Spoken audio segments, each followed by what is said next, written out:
Assalamualaikum, selamat petang. So, kelas kita pada hari ini kita bermula dengan bab 2, iaitu pemfaktoran dan juga pecahan algebra. Bila sebut algebra ni, pelajar memang gelabah habis Memang gelabah habis Sebab dia adalah nombor yang bercampur dengan juga huruf. Algebra ni dia sebenarnya berkait dengan formula. Zaman-zaman dulu tak ada komputer, jadi dia orang gunakan formula untuk dapatkan sesuatu jangkaan ataupun sesuatu macam contohlah untuk perubatan dia ada formula untuk dapatkan ubat. Untuk buat satu ubat dia kena pakai formula. Sekarang ni pakai komputer je. Masuk data dalam komputer, dia terus generate je. Ataupun kalau kamu tengok sukan Formula 1, zaman awal-awal Formula 1 dia nak kena ada teori. Dia nak kena buat satu formula macam kita belajar bab 1 dulu, yang ada 2 tambah 3 kurungan N tolak 1. Lepas tu N 1, 2, 3. Itu adalah algebra lah tu. Itu adalah algebra. Maksudnya algebra dia adalah gabungan nombor dan juga huruf. Huruf ni kita kenali dia sebagai unknown. Unknown tu maksudnya huruf lah. Jadi benda yang kita tak ketahui berapa nilai dia dan kita hanya boleh buat jangkaan saja berdasarkan formula ataupun teori. So, kegunaan algebra ni dalam kehidupan seharian tidaklah terlalu diketahui sangat. Kalau di kalangan pelajar ni kita tahu cukup. Tapi untuk bidang pekerjaan, macam nak untuk bursa saham, untuk ekonomi dan sebagainya, ada pakai formula. Formula tu pun walaupun menggunakan komputer, tapi kena tahulah macam mana nak buat formula. Kan? Nak kena create dulu formula, nak kena cipta dulu formula untuk bagi syarikat untung. Itu contoh. Ataupun kalau kamu tengok bidang pekerjaan yang lain, contohnya lah macam nak dapatkan satu formula bagi untuk dapatkan keuntungan. Itu pun nak kena pakai algebra juga. Kan? Ataupun komputer. Nak buat satu Microsoft ataupun nak buat satu software atau nak buat satu networking. Bukan main type je. Kena ada formula, kena ada dia punya susunan-susunan algoritma dia. Jadi, itulah dia algebra. So, algebra ni penting lah. Dalam matematik, salah satu cabang matematik adalah algebra. Okey, tanpa membuang masa, kita pergi dulu kepada mukadimah ataupun pengenalan untuk konsep algebra. Kita tak masuk lagi tajuk ni. Kita jam mukadimah dulu. Kita ulang kaji balik apa dia konsep algebra. Jadi, kita tengok pada soalan yang kertas pertama ni. Kita tengok yang barisan 1 dulu. Ada 4 soalan dekat situ. 2A. Apa maksud 2A tu? 2A ni adalah 2 kali dengan A. Ni darab ni. Ni. Ni darab ni. Operasi darab. So, 2 darab A. Baik. Bila dia tanya sebutan serupa. Sebutan serupa bagi 2A. Apa-apa saja nombor atau integer yang hujung dia huruf A, dia adalah sama atau serupa dengan 2A. Sebagai contoh, 3A. 1/2A. Punca kuasa A. 8.3A. Ataupun 300,000 A. Apa saja yang hujung pangkal dia huruf A, dia adalah sama dengan ini. Sama maksudnya sebutan serupa. Nilai tak samalah sebab nombor dia berbeza. Sebutan serupa maksudnya sama huruf. Istilah mudah dia sama huruf, sama pattern, sama jenis. Yang ni pula, kalau dia sebutan dia 2AB. Kalau 2AB pula sebutan serupa dia macam mana? Hujung pangkal dia mesti ada huruf AB. 3AB. 1/2AB. Punca kuasa AB. 8.3AB. 300,000 AB. Dia ada AB di belakang. AB, BA sama je.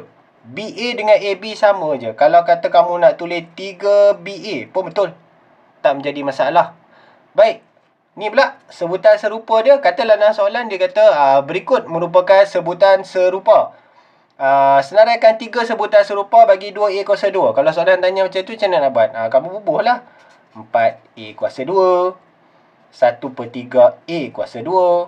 Ataupun 8.6A kuasa 2. Maksudnya dia dia punya perkali dia, unknown dia adalah kuasa A kuasa 2. Maksudnya guna huruf yang sama. Nombor tak kisah nombor apa pun, yang penting hujung dia ni, huruf ni adalah huruf yang sama pattern, bukan dengan ni. A walaupun dengan ni, saya nak cerita A yang ni dengan A yang ni walaupun sama, tapi yang ni kuasa dia 1, ni kuasa dia 2. Tak sama tau. Maksudnya 2A dengan 2A kuasa 2 ni bukan sebutan yang serupa. Walaupun huruf dia sama, nampak sama, tapi bukan dia. Tu nak cerita kat kamu tu. Okey kita tengok yang nombor 3, nombor 4. 2A kuasa 2, B kuasa 2. So, sebutan serupa dia mestilah yang ini. Kita ambil lah 4A kuasa 2, B kuasa 2. 5/6 A kuasa 2, B kuasa 2. 1/3. Negatif lah pula. Negatif 1/3 A kuasa 2, B kuasa 2. Maksudnya pangkai dia mesti sebutan yang serupa. Macam kita lah. Bila sebut, orang kata sebut yang serupa. Kalau kata 5 ayam, yang serupa macam mana? 6 ayam, 7 ayam, 8 ayam, 9 ayam. Kalau itik pula, 5 itik, 1/3 itik, negatif 2 itik. Macam tu lah. Maksudnya sebutan hujung dia sama, serupa. Itu maksud serupa. Okey cikgu harap boleh faham untuk part 1 ni. Okey. Seterusnya pula, kita pergi yang kedua pula. Kita tengok yang kedua pula. Kalau soalan dia bagi A tambah A macam ni. Macam mana nak selesaikan A tambah A? First kali kamu kena kenal pasti dia punya sebutan dia serupa dulu. Maksudnya kamu tengok, yang ni dengan ni sama tak sebutan dia? A tambah A sama kan? Kalau sama, jawapan dia apa? Ini menunjukkan 1. Nilai di hujung tepi dia adalah 1. So, bila serupa, kita tulis huruf dulu dekat depan. Jadi 1A tambah 1A kita dapat 2A. Contoh mudah, 1 ayam tambah 1 ayam. Mestilah jawapan dia 2 ayam, betul tak? Yang menjadi kesalahan pelajar selalu buat, dia buat macam ni. Saya tulis dengan pen merah. Apa kesalahan yang pelajar selalu buat? Yang menjadi kesalahan bila dia buat 1A tambah 1A, dia buat 2A, betul lah. Dia bubuh kuasa 2 kat situ. Ini salah. Yang ini salah. Konsep ni salah. Bila tambah, dia tak ada kuasa 2 di tepi. Dia tak ada kuasa 2. Hanya huruf kekal, nombor sahaja yang berubah. Saya dah kata, ingat teori, 2 ayam tambah 3 ayam, kita takkan dapat 5 ayam kuasa 2. Tak pernah orang buat lagi 5 ayam kuasa 2. Betul tak? Kan? Jadi, sebutan sama. Untuk operasi tambah dan tolak, sebutan tak berubah. Yang berubah adalah nombor. Contoh nombor 2. 2A tambah A. Ni nilai dia 1. So, jawapan dia 2 tambah 1A. Jawapan dia 3A. Yang ni tak payahlah, saya tunjuk je lah. Kalau nak cakap 2A tambah A, jawapan dia 3A lah. Itu je, terus jawab. Sebab apa? Sebutan dia serupa. Nombor 3 pula. 3A tambah 4A. Berapa jawapan? Congak terus je. Sebutan sama. Tulis A kat tepi. So, kita selesaikan nombor. 3 tambah 4, jawapan dia 7. Soalan ni dia terus direct question. Dia tak ada soalan nak kena buat jalan kerja, tak ada. Okey. Yang ni pula. 5 tambah 6A. Jawapan yang salah adalah pelajar selalu buat, dia tengok je ni, dia terus jawab sebelah A. Sedangkan jawapan 11A ni salah. Kenapa salah? Saya nak tanya kamu. Kenapa salah? Kenapa salah? Sebab ni ada tak huruf A?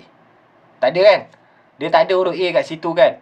Bila tak ada, maka kamu tak boleh tambah sesuka hati. Maksudnya ini dengan ini sebutan dia tidak serupa. Jawapan dia apa kalau jumpa macam tu? Jawapan dia kekal 5 tambah 6A. Dia tak boleh buat apa-apa kat situ. Kita tak boleh buat apa-apa. Sebab jawapan dia 5 tambah 6A juga. Sebab di sini tak ada huruf A.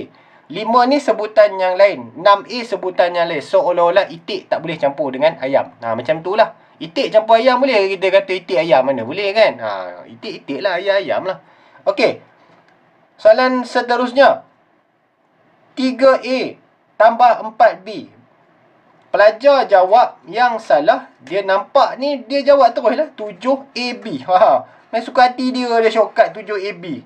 Teori mana pakai saya pun tak tahu. Kan, teori ke bulan ke apa saya pun tak tahu. Dia main bubuh je macam tu. Ada kesalahan, gelak-gelak juga. Takut nanti kamu yang terbuat benda ni. So kena berhati-hati.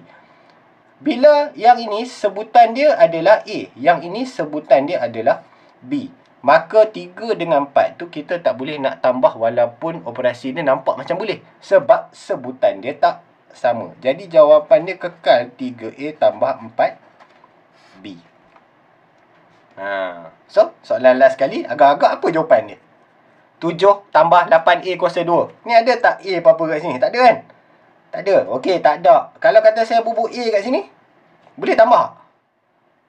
Mana boleh? Ni A1, yang ni A2. So, tak boleh buat apa-apa. Jawapan dia masih lagi sama. Kalau kata kita bubuh A kat bawah, pun masih jawapan yang sama. Sebab A tambah A kuasa 2 tak boleh ditambah. Sebab sebutan dia tidak sama. Itu sahaja konsep untuk sebutan serupa. Macam mana nak tambah, tolak dan sebagainya. Okey, cikgu harap kamu boleh faham lah untuk yang nombor 4 ni. 4 pula. Nombor 2 ni yang kita sambung ni. Okey, seterusnya kita sambung pula untuk yang keempat.